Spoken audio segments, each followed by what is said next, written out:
All right, ladies and gentlemen, we'll move on to our next session now. With rising incomes and renewed travel, India's hospitality sector is seeing strong occupancy and pipeline growth with increased hotel occupancy rates of 70 to 75% in major cities in 2024. Now, this sector, the hospitality sector, is also a major employer and brand builder for India's image abroad. Now, our next speaker has witnessed multiple industry cycles and built iconic properties. Her insights on how the hospitality sector is evolving, what consumer preferences are driving growth, and where the next phase of growth will come from are unparalleled in the industry. And now, to offer those valuable insights on the platform, may I please request everyone to join me in welcoming Dr. Jyotsna Suri, Chairperson and Managing Director of Bharat Hotels, the Lalit Group. And she will be in conversation with Aisha Faridi to discuss India's booming hospitality sector.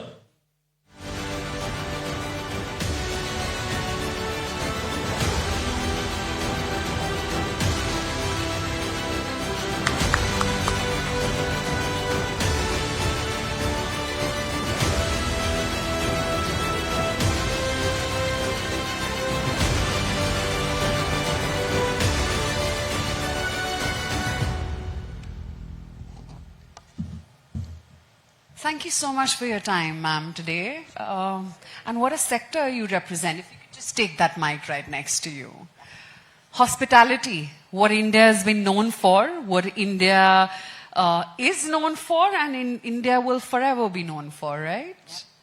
It's at the core of India's heart. Yes, hospitality is within our DNA.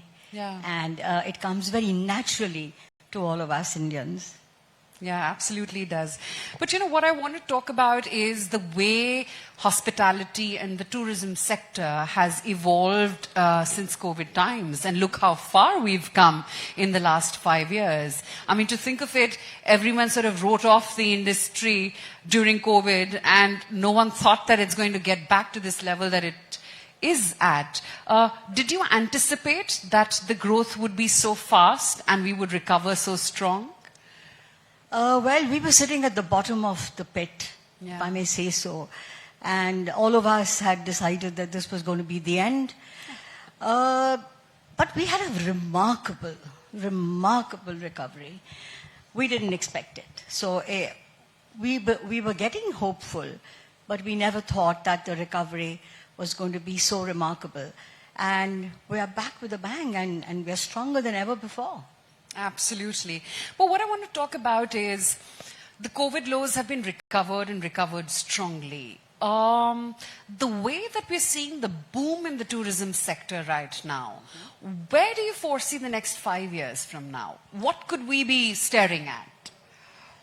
Well, the industry has great potential. We haven't even touched the iceberg, to be honest. Really? The tip of the iceberg. So this industry has a great future, and I see it growing very strongly over the next 5 to 10 years. Wow. You know, but I was just thinking about it, much like real estate, one can safely say tourism is that economic multiplier, right? With the kind of infrastructure it brings with it, with the kind of employment that it comes with. Tell me, what do you think is the impact of tourism per se on the economy and the various sub-segments of the economy, and where can it sort of build itself in the next 5 years from now, at a time when we're talking about the Indian demographics, where we have a very young working population and a lot of population which is in need for a job? So the one industry that has the maximum ripple effect is the travel, tourism, and hospitality industry. First of all, we employ from top to bottom, so you don't have to be a Harvard graduate to be part of us. And the effect that we have goes way beyond the four walls of a hotel. The taxiwalas. You go to Kashmir, the shikarawalas. The houseboat walas. You go up to Gulmarg, the pony walas. Go down south, K2 Vallams. The flower vendor, the vegetable vendor, the small businesses, the dhabas, the restaurants, the roadside amenities, they are all impacted by tourism.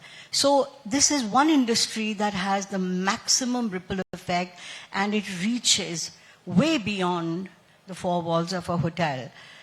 When you say, where do we see ourselves and where is it going to, where is going to be the further growth, is if we look at it, the growth of this industry is definitely going into the tier 2, tier 3 cities. There's a huge demand there, and we ourselves are looking at, reaching out to those cities. Also, the tourist now, or the traveler now, is wanting more than just a hotel room. They want an experience. So we see a lot of experiential hotels and resorts coming up. They will definitely take it forward. The mid-segment, which will cover religious tourism, we must not discount that. That is moving extremely fast. And our country, our beautiful country, from north to south, east to west, we have so many religious sites, heritage sites. So all of those are going to pick up. It's going to go beyond the metros. So metros is fine, it's business traveler, but the actual tourism goes into the rest of the country. It sure does. And, that's what I wanted to talk about, because you said that, it's beyond metros, and that's the true India story. Tell me, you at the Lalit Suri Group, what is your own expansion plan? Are you also going to go beyond metros? What is the expansion strategy? Well, certainly. I mean, we are in every metro already, and I don't want to do another hotel in any of those metros. I definitely want to go beyond that. Tier 2, Tier 3 cities. Religious circuit is something that we are certainly looking at. And we're also looking at now adding management contracts to our portfolio. So we're a very unique company. We own, develop, and manage our own hotels. So every single hotel has been developed by us, and brick by brick, literally. But we do want to go into the management segment, which becomes the asset light segment. Currently, all our assets are ours, but we do want to go into the asset light segment because it's good to have a healthy mix of both, of assets, which are a must. We've got 14 assets right now. There's one coming up in Ahmedabad, which will be the 15th, and one coming up in Chitrakoot, religious segment, 16th. But that is one element. But we do need to go into the management contracts, and that's where we are currently. We are engaging with several people. We are exploring several options.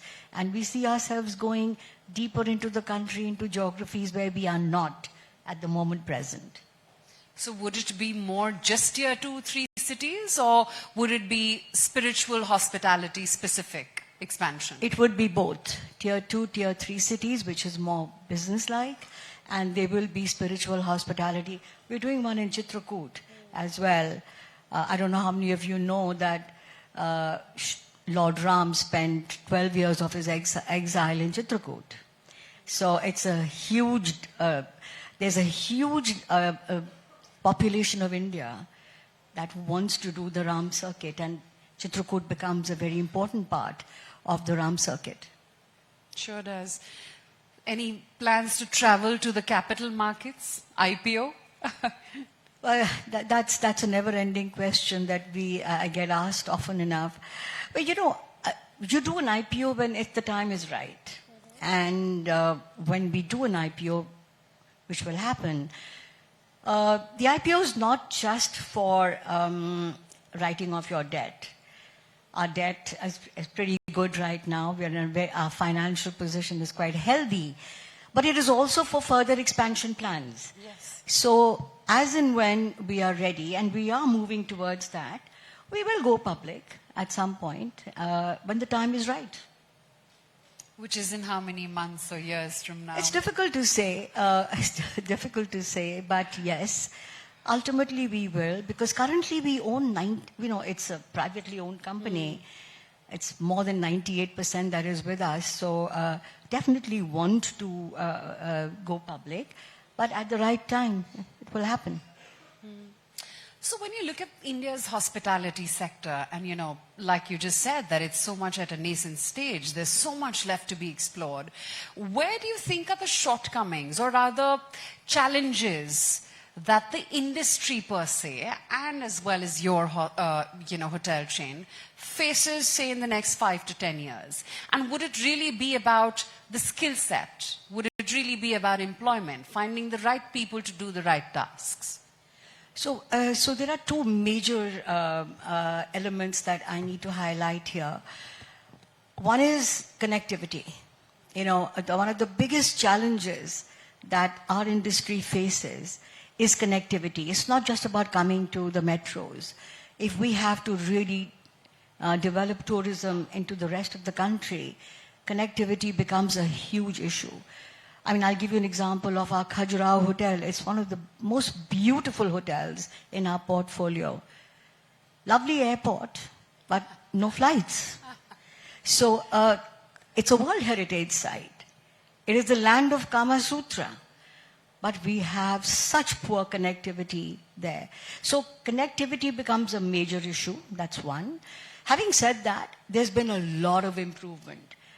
We've come a long way, whether it's road, whether it's rail, or whether it's flying airports. But, we've had this current situation, which has not been the most healthy situation. But still, connectivity becomes a big issue. Number two is skills. You correctly pointed that out.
Individual. And if we bring them into the workforce, then, reaching 5 trillion is not going to be a challenge at all. Now, how do you skill them? And what are we looking at? So we want just a willing person, and the rest we do ourselves.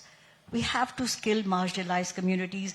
I'm delighted to share with you that we've got 200 transgenders working for us in our group. We have 25. I think we need a round of applause for that. We certainly do. And what is really nice is that when you walk into any of our hotels, you will not see the difference. It's not the stereotyped transgender that you see on the streets. You'll see a very smart person serving you or attending to you. And that's exactly where our aim is. We've got 25 acid attack warriors working for us. And these are young girls who have been victimized by their own families. We have a huge number of neurodivergent people working for us. So it's about, and of course, disabilities. Differently abled. We don't call disability. We refer to them as differently abled. So all these people, they are forming a very, very special part of our workforce. And the loyalty and the dedication that they have is completely unmatched. So it's not just about bringing the women. into the workforce. It is about bringing in all the marginalized communities into the workforce. And coming back to your question about skilling, we have to skill them. And we have to engage them, and we have to be able to make them all stand on their own feet so that they can then contribute to the GDP of this country. Another round of applause, please. Because it's really about uplifting, and that you're doing so beautifully. But you know, that also gets me to not just the challenges, but the changing face of hospitality itself. It's no more just the 5-star that you went to. It's, like you said, about experiences. And now it's about tailor-made experiences. You know, there's from luxury to the entire spectrum, and it's tailor-made to every consumer. And it's tailor-made to every experience that that consumer wants. Yes. Do you think there's this place and room for all? Or will the winner take it all? No. I think there's room for all. See, we've come a long way. Yeah. And India has really, I would say, matured in its way of travel. So it's gone beyond the 5 stars already, long ago. We have a young demographic traveler, a young traveler who's looking for experiences. And those experiences can be different. It could be wildlife. It could be adventure. It could be religious. It could just be a very simple place where they want to go for wellness. So there's huge scope, and therefore, right now, the industry is catering for all of that. So everyone is kind of trying to keep up with what the expectation of the traveler is. And if we have to be successful, then we really have to keep evolving, and we have to keep figuring out what is it that the traveler wants and what does he expect from us, and therefore go for it. So it's no longer just about being luxurious and, you know, huge chandeliers and all of that. It's, in fact, there's a lot of movement away from that. So it's more simple, more stylish, more eco-friendly, more sustainable. Now the traveler wants to know exactly what is happening with your water, with your electricity. How sustainable are you? So the times have changed, and so has the industry. The industry is also evolving to keep up with the times. Indeed.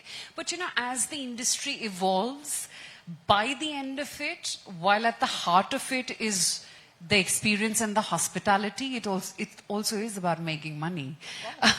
Talking about, first of all, we all try to use as much Indian and source sensibly. So use and make in India, try and use as much as we can from our own country.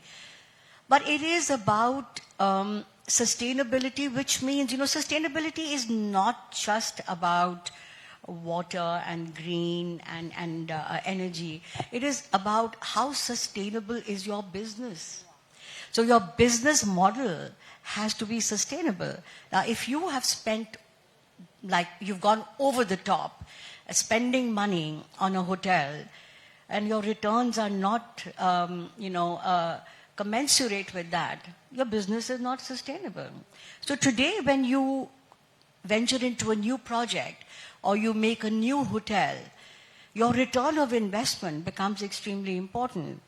And that's where you learn how to hold back on your expenses and in fact create an experience which will give you your investment much faster. So luxury has been redefined completely now, and the expectation of the traveler, the young traveler, is very different from what it used to be maybe 20 years ago, 25 years ago. Give us some interesting anecdotes that you may have come across from the new Gen Z millennial travelers. Well, questions like, how are you using your water? How sustainable is your energy? Are you using, questions being asked of us, are you recycling your water? Now, you know, we recycle water and then we use it in our cisterns as well. They want to know, what are you doing with your waste, with your extra food? How are you keeping your energy costs down? What are you using in terms of plastic? Are you using recyclable material or not? A lot of young ones wanting to know all of that. So that becomes an important part of you. And therefore, the changes, and what does he want instead? I don't think he's interested, or he or she but wants great Wi-Fi. Yeah, wants great Wi-Fi and connectivity, an easy check-in and an easy check-out, no fuss. So that's where they're all moving, and we're all following and trying to keep up with as sustainable practices as we possibly can. But Ms. Suri, your industry is also sort of connected with the sensitivity of the times that we live in. An untoward incident, people don't end up visiting that place. COVID to chalo, everything came to a standstill. But AQI, I'm sure that's, unless you have to travel to a city, you wouldn't if your phone tells you that the air is hazardous. How do you deal with situations like that? Well, I mean, all I can say is that I'm a Delhiite and I probably have the very strong lungs to be able to survive. I haven't run away from the city. So, let me talk about the untoward incidents. So we had a nasty incident in Pahalgam, as you all know. And I have to say that business in Kashmir came to a grinding halt. And it was at the time when it is the peak season, but came to a grinding halt. It takes a while for people to get over an incident like that, but it does come back. I mean, and I'm going to go back to the Kashmir example because we've been there for now 23, 24 years. And we've seen so many highs and so many lows, all kinds of incidents, and I can keep on recounting to you all of them, where business suddenly came to a standstill. I mean, we've seen 3-4 months at a stretch with not a single guest in our hotel, and that beautiful palace lying absolutely empty. But people do come back, and slow business comes back, and then another incident takes place. So what I would say is that, basically we are all very resilient. Indians are very, very resilient. And we too tend to overcome these issues. So untoward incidents, it takes a little time, but one does forget about them. AQI, I'm sorry, I don't have an answer for that. I think the political will needs to really do something about it because it's getting from bad to worse. Very little to say, but those who have to travel will travel. So particularly if I talk about Delhi, there is business travel and people are still coming and, the hotel is still busy. But voluntarily, would you want to go to a country or to a city where the AQI is so bad? No, you won't. But if you have to, you will. Wear masks is my suggestion. But tell me, for all the young Indians watching this today who want to and who aspire to get into the hospitality sector and maybe own and build a hotel chain like yours, what's your piece of advice to them? Where do they start? So first of all, if you are looking at getting into the hospitality sector, I compliment you because you're choosing the right place to be. Because as I mentioned earlier, the hospitality, the travel, tourism, hospitality sector has a huge potential. So a long way to go. That's one. The number two would be that choose the destination, whichever you choose. Connectivity to that destination is of prime importance. So make sure you don't go to the back or beyond where you have problems for people to get there. And the next thing is make the hotel to suit the destination. That's what we do. There's no copy paste in our hotels. Okay, so whichever destination you're in or wherever we are, I'm talking about my own experience, then you build the hotel in accordance with that destination. There's no point trying to create something which is out of sync with what you are. For example, our Khajuraho Hotel is just a ground plus one. We are sitting amongst these temples. You can't build a glass and marble facade there and have people coming in there. So you build to suit the destination you're in. Number one, congratulations for wanting to become part of the hospitality industry. Number two, get your destination which is well connected. Number three, spend the right amount of money in that destination where your return of investment is of a reasonable amount. And that's it, you'll be a winner. Great. Yeah. On that note, thank you so much for your time and more importantly, advice to young India. Thank you very much for having Thank me you. here. Thank you so much.